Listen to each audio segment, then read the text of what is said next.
So, you're here, which means the Australia-sponsored visa saga has probably drawn you in one way or another. Maybe your boss just mentioned something vague about visa changes, and now you're spiraling. Maybe you're deep in the trenches of job hunting, trying to decode what the heck counts as sponsorship-worthy. Or maybe, just maybe, you've made a hobby out of tracking immigration updates like they're plot twists in your favorite drama. Either way, let's untangle what's going on. Now, let's talk about what's actually happening with Australia's sponsored visas this month, because things have shifted. So, what's new in the sponsored visa world? The Department of Home Affairs made a few key updates to how sponsored visas work. Some of it's good news, and some of it will make you want to scream into a Vegemite jar. Let's unpack it. First, the big picture. Sponsored visas, whether we're talking about the 482 visa, the Employer Nomination Scheme 186, or the Regional Sponsored Migration Scheme, are under pressure. Why?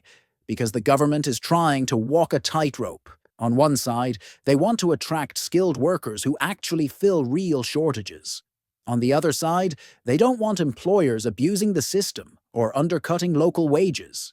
The result? Tighter eligibility, more hoops for employers, and slightly better pathways for workers who genuinely add long-term value to the economy. 482 visa. Temporary but not so simple. Let's start with the 482 visa. As of this August, labor market testing is still required, but now it's being enforced more strictly. Before, some employers were posting vague job ads in the back corner of the internet just to tick the box. Now, the ads must be legitimate, live for at least 4 weeks, and on recognized job platforms. Translation: employers can't just put a scribble on a fridge door and say, "No locals applied." Also, the occupation lists have always undergone updates. Some roles added, some removed, and some renamed just to keep us all on our toes. For instance, ICT business analyst is now split into more niche roles. So, if you're applying, double-check which version applies to you. And salaries. This is a big one. The income threshold was adjusted again. It's now sitting at 76,515 Australian dollars. It means employers can't lowball anymore. And if your occupation's market salary is below that line, tough luck. You'll need to find a new angle or a better-paid niche. 2. Employer-Nominated Scheme 186 visa. Now onto the 186 visa, which is permanent residency sponsored by an employer. The government is slowly making skills assessment mandatory for more occupations. In the past, if you worked in Australia under a 482 for a couple of years, you could bypass skills assessment. Now, not so fast. The department rolled out changes requiring mandatory skills assessment for roles like civil engineers, ICT professionals, and construction project managers, even with Australian work experience.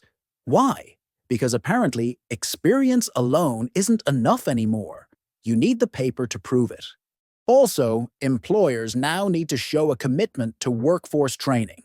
If a company wants to sponsor someone permanently, they must now submit a workforce planning statement showing how they're investing in local talent too, not just importing skills. This means small dodgy firms who've been using overseas workers as a shortcut are being quietly pushed out of the game. But don't panic. If your employer is a legit business with long-term projects and decent financials, they'll likely be fine. 3. The 494 visa. Regional sponsorship's new MVP. Here's a plot twist. The 494 visa is quietly becoming one of the best pathways to Australian PR. If you're willing to go regional, it replaced the old 187 visa, and while it flew under the radar for a while, it's picking up serious momentum. Because regional Australia is still crying out for skilled workers, not just fruit pickers, but professionals like GPs, diesel mechanics, IT support specialists, engineers, and aged care managers. More postcodes have been reclassified as regional, and that includes surprising areas like Geelong, Toowoomba, and even parts of Perth's outer suburbs, plus processing times are finally speeding up, thanks to a more streamlined priority system. So, if you're open to living somewhere with more kangaroos than traffic lights, the 494 might just be your golden ticket to permanent residency, minus the brutal competition of the metro-based points game. 4. Shorter processing times, but only for the lucky. One of the things that's been quietly improved is the processing time for sponsored visas, but only for applications with complete documentation. If your employer submits a half-baked nomination and you've uploaded blurry documents from 2019, expect delays.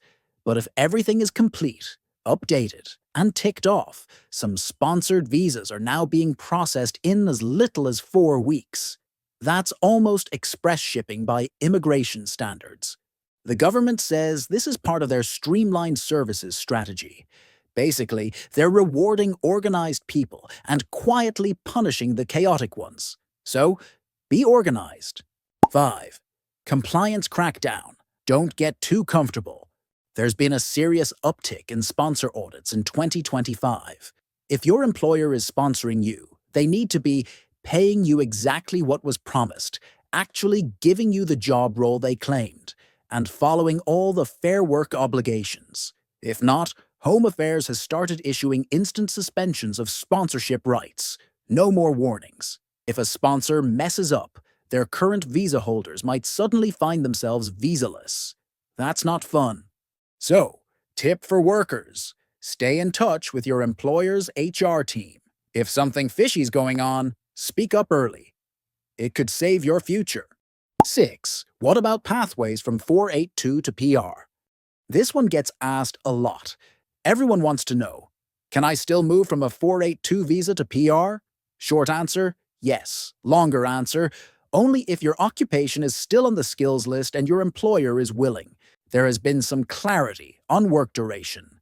You need a minimum of 2 years with the sponsoring employer on a 482 visa before you can transition to a 186. 2 years of hard work, no HR drama, and you could be in the running for permanent residency. Also, regional 482 holders are being given priority PR pathways, especially in industries like healthcare, engineering, and education. 7. A word on sponsorship costs. It's going up. Let's not forget money, because we all love a good budget breakdown, don't we? Nomination fees for employers have increased by around 5%. Skilling Australians Fund levy is now tiered more strictly depending on turnover, so small businesses pay slightly less, while large companies pay more. And visa application charges for applicants are now slightly higher for the main applicant, with additional costs for dependents. Moral of the story: sponsorship is still doable, but it's not cheap. So, make sure your employer is genuinely committed to bringing you on. Here's the truth. Australia isn't closing its doors, but it is being pickier about who it lets in through employer sponsorship. If you're highly skilled, if your employer is serious, and if you've got the paperwork in order, you're in a strong position. That's it for this month's update on sponsored visas. And if you're feeling a bit overwhelmed, don't worry. Most people are. The key is to stay informed, keep things organized, and work with legit employers who understand the process. Catch you in the next one.